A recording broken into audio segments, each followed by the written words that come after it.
Before we get started, I would just like to give a special thanks to Woz for suggesting that I check out this week's movie. I really didn't know what to expect with this one, and, well, you'll see how I felt about it very shortly.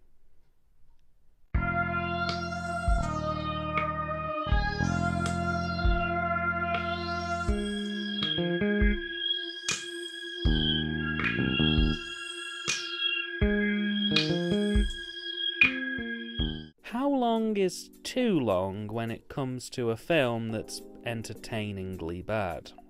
That's a bit of a loaded question.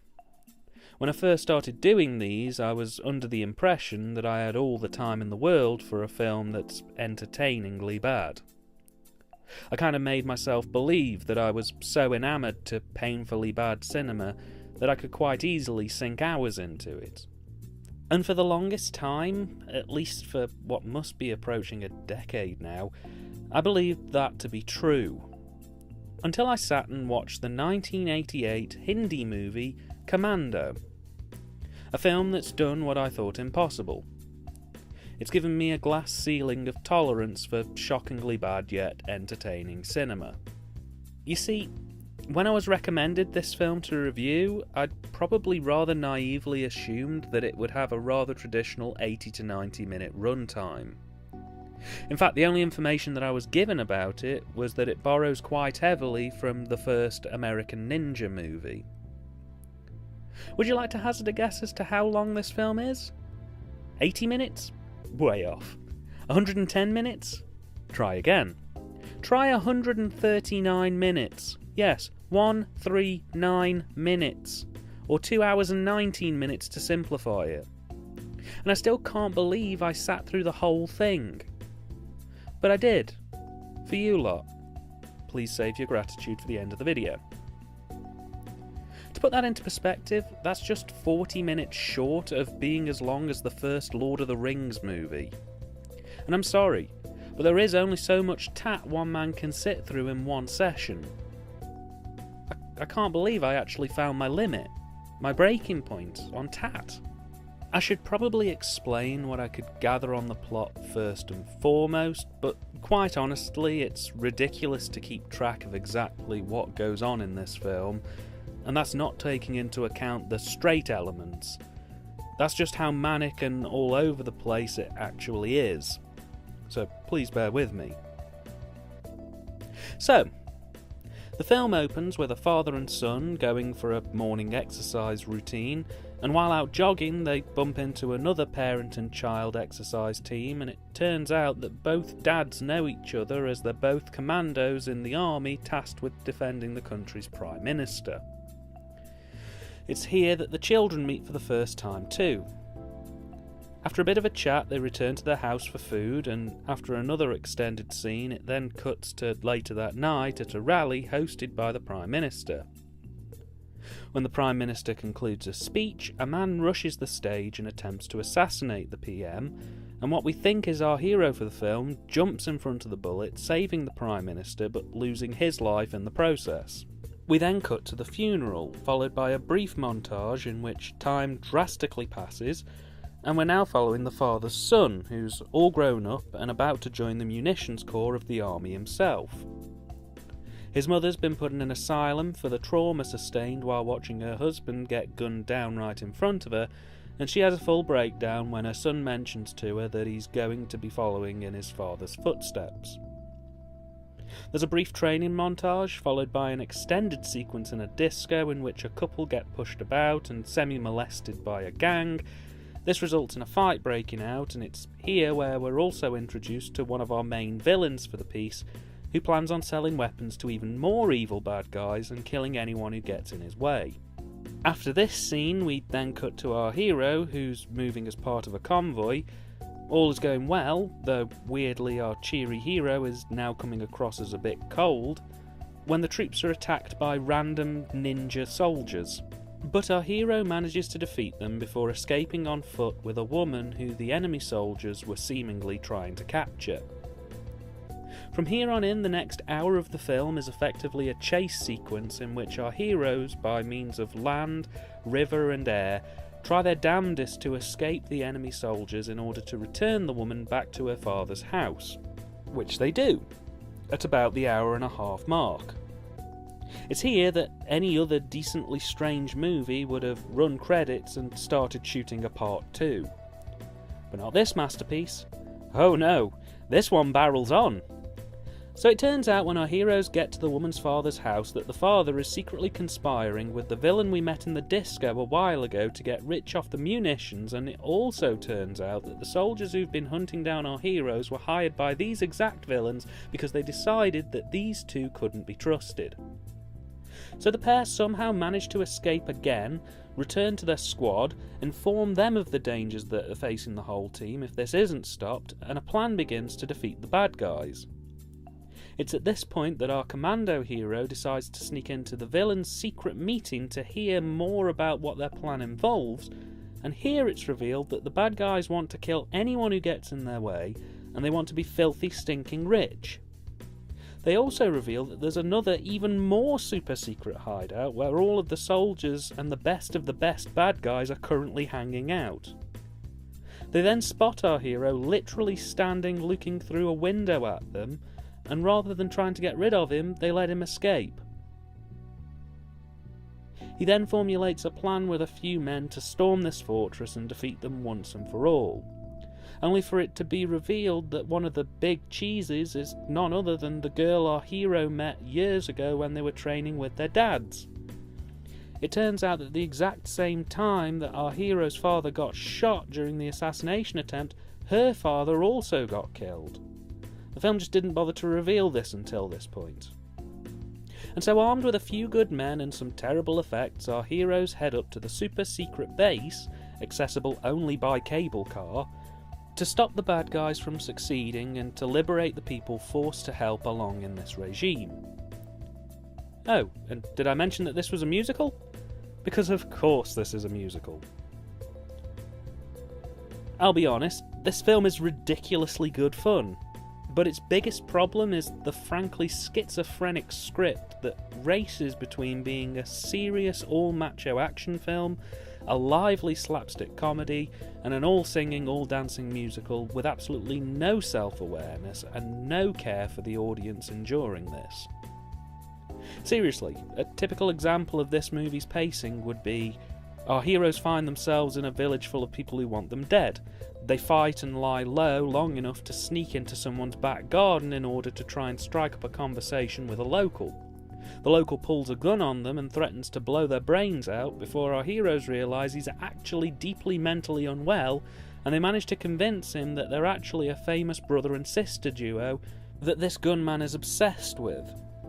It then turns into chitty chitty bang bang for about 7 minutes as the army turn up to kill our heroes, and our heroes literally fly off in a car singing, before it crash lands on the outskirts of another town and another adventure begins. It's so weirdly structured I was left in an awkward situation where I wanted to keep watching to see what on earth the film would pull out for me next, but at the same time I was deeply irritated by the length and inconsistency. Also, this film massively thieves off other films. For starters, most of the soundtrack, apart from the musical numbers, are lifted from Star Wars, Indiana Jones and Rocky IV. I have no idea why those films in particular have their music nicked, but there you go. The film itself is a third The American Ninja, a third Where Eagles Dare, and a third original ideas and musical numbers. Where they steal from other films, they basically lift wholesale. Entire scenes are just recreated shot for shot, and because of the way this film is structured, it more often than not ends up with the characters completely changing personalities based on what they're required to do on a scene-by-scene basis. 1 minute our commando hero can be laughing and joking and the soul of the party. The next he can be wishing death on anyone who walks near him. And we're not even talking progressive character development here. We're talking his mood swings can happen within 10 seconds of just one scene.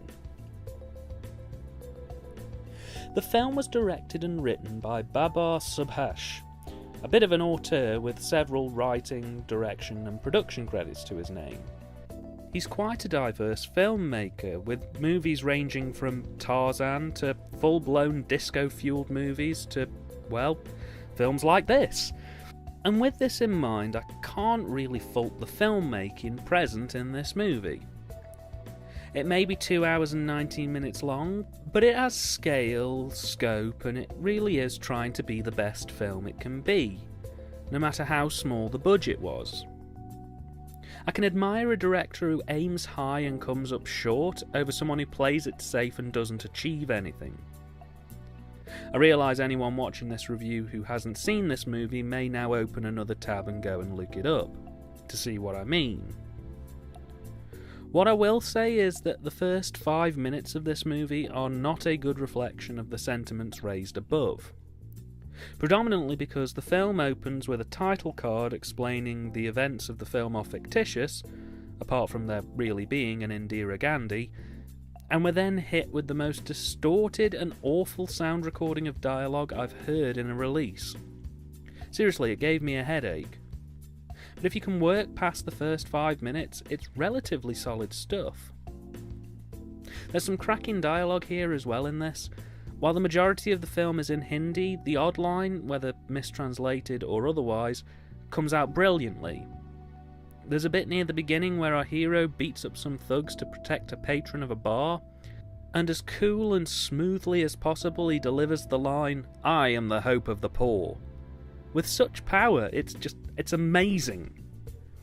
There's also a musical number towards the end of the film in the villain's secret lair called "It's a Dance Party," which for an action-adventure film with some dark themes is absolutely tonally out of the window.